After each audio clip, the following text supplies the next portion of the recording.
I am so excited to be here. I'm honored to be here, first of all, with my family. This is my husband, Marvin, Minister Marvin Duncombe.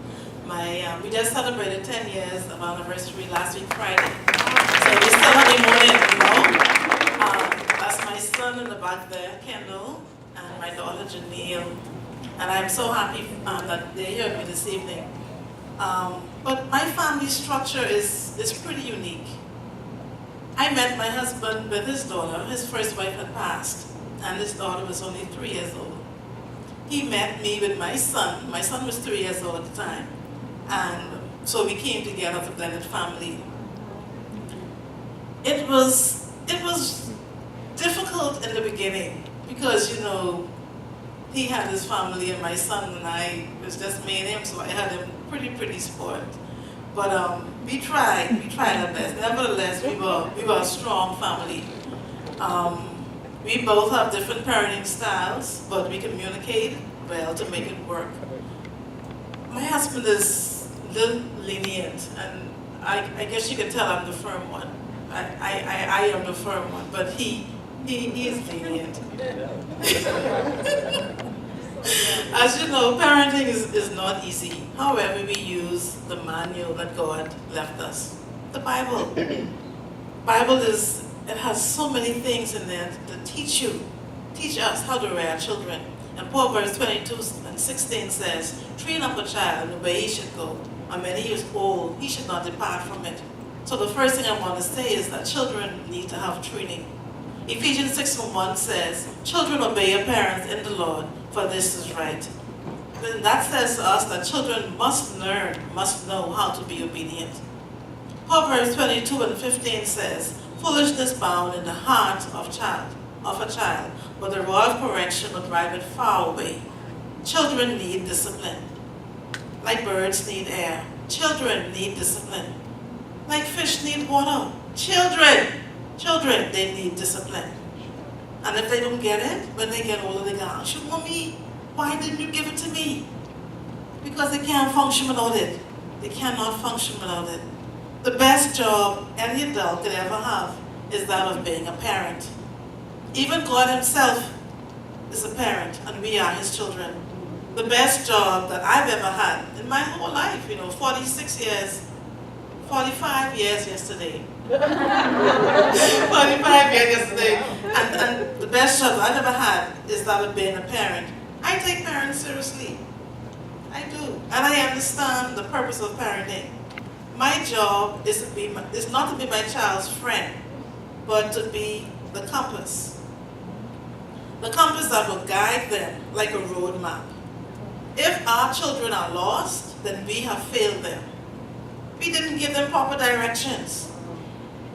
I am a trained teacher of 27 years, but nothing trumps my job as being a mother to my children.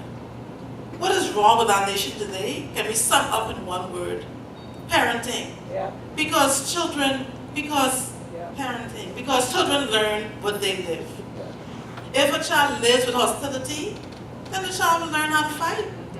If a child lives with criticism, then the child will learn how to condemn. But if a child lives with tolerance, that child will learn how to be patient. And if a child lives with praise, then they can learn how to appreciate. A doctor's job is important, but the job of a parent can heal the family. The police job is also important, but a parent can bring law and order to their homes. The banker's job is important too, but the parents can bring financial stability in their families. Yes, my friends, parents have an awesome task of shaping lives of young people, molding and creating them into human beings by their thoughts and their actions.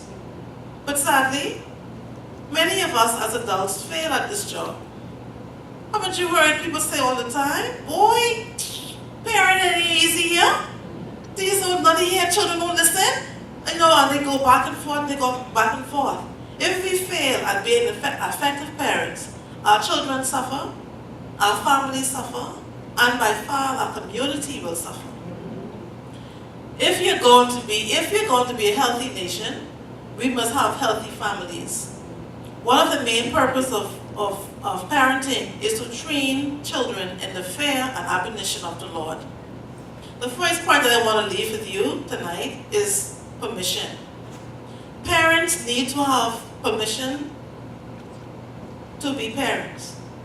Parents need to take the prerogative and control their children, control their lives. Parents, you are the first teacher.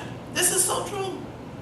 When I was pregnant with my son, I can remember reading to him in my tummy, reading and singing, and I mean he was dancing and couldn't keep still. And he responded by even the sound of my voice. Parents, you don't need permission. Parents don't need permission to raise your children. You have been ordained by God. I have heard stories where parents take their children to the police station. They get beating and to deal with other matters. Take the bull by the horn and do what you need to do. You are the leader in your home. Take control of those children. My next point is to be persistent. Every child needs a persistent and consistent parent. Psalms 21:27, like arrows in the hand of a mighty warrior, so are the children of one's youth. Blessed is the man whose quiver is filled with them. They will not be ashamed. Children are arrows and parents are the bow. Every arrow needs to be pulled on so that it can hit its target. The more you pull the arrow, the further the child will go. You must be persistent. You may be tired, but keep pulling, keep tugging. The harder you pull, the further your child will go. Be persistent. Statistics shows that parents are more involved in their children's school life during pre- and the primary school years. However, when the child gets to junior and senior high school, the parental involvement is very, very small. In other words, parents, don't drop your children. Please don't drop your children. Like a child, they are very fragile. Very, very fragile. Now, this is a ball that I have here. And on the ball, I have here the word work. You can drop your work. And guess what? You can find another job tomorrow or the next day. And there's so many things churches you can choose from. We have so many churches now, so one on each corner. Right. So if you get tired of your church, you could go to the one down the road or the one around the corner, so you could drop your church and then you'll bounce right back. But your children, they're so precious and they're so fragile. When you drop them, oh my, it takes you a very long time to get them back whole. They'll never be the same. Parents, don't drop your children. When you drop your children, you shatter their lives. And if you try to pull it back together again, it will never, never be the same.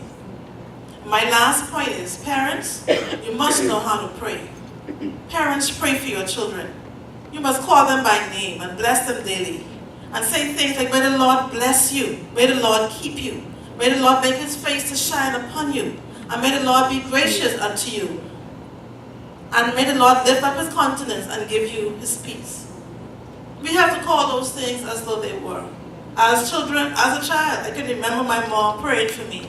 I can hear her in the bathroom, oh Lord, Keffie Jesus. Oh Father God, Keffieanne, oh God. I can hear her calling my name. And I know why, because I really was a handful. Being a middle child, I had 3 above and 3 below, so I was a handful. I heard her calling my name. And I was a young girl. She prayed for my husband.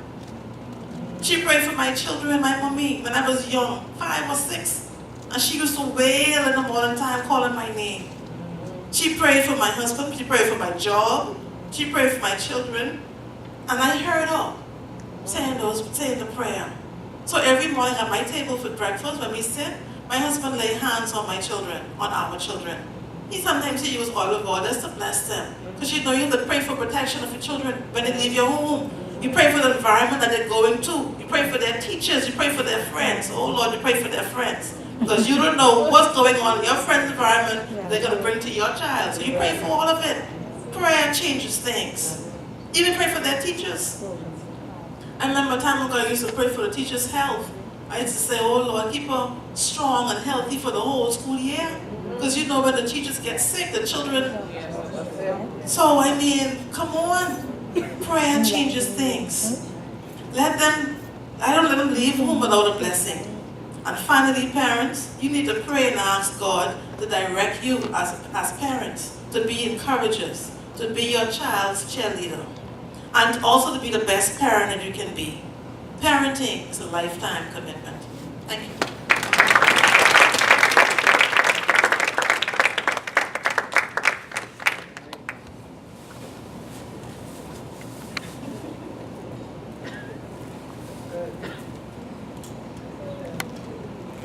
Good evening. Parenting with a purpose.